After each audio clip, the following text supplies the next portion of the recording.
Have you ever wondered why some people always put others first, even at the cost of their own well-being? Why they say yes when they desperately want to say no? Why they exhaust themselves fixing everyone's problems, yet feel lonelier than ever? This isn't just kindness, it's survival.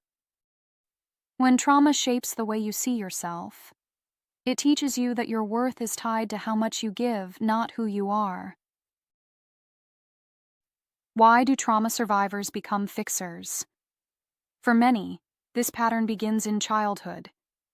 They grew up in environments where their needs were ignored, so they learned to prioritize others over themselves. They believed that love had to be earned through usefulness. If they weren't needed, they weren't wanted. Deep down, they fear rejection, because if they stop being the helper, will anyone stay? And so, they carry this role into adulthood, never realizing they are slowly disappearing in the process. The many faces of a fixer. Being a fixer doesn't look the same for everyone. It shows up in different parts of life. For example, in relationships, always taking care of a partner's emotions, yet struggling to ask for help. And at work, saying yes to everything, carrying the weight of responsibilities that aren't even theirs. With friends, becoming the therapist friend, the one who always listens, always supports, but who's supporting them.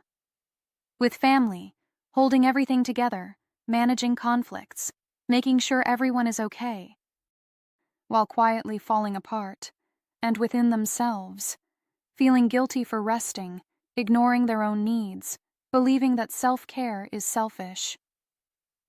The cost of always being the fixer. At first, it feels like purpose, but over time, the weight becomes unbearable. Exhaustion and burnout. They give and give until there's nothing left. Resentment. They feel used, but don't know how to say no. Identity loss. If they aren't fixing others, who are they? Fear of receiving help. Because deep down, they believe that if they stop being strong, no one will stay. But here's the truth. You are more than what you do for others. Breaking the cycle. Learning to help yourself. First, healing doesn't mean stopping kindness. It means extending that kindness to yourself too. Your worth is not based on how much you give.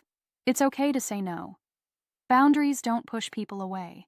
They show who truly respects you. Let others solve their own problems. You are not responsible for carrying everything. Ask for support. You deserve to be cared for, just as much as you care for others. You've spent so much time making sure others are happy. But you deserve joy too. If this resonated with you, take a deep breath. You are not alone. Healing takes time, and every small step you take matters. Be kind to yourself. You deserve the same care you give to others.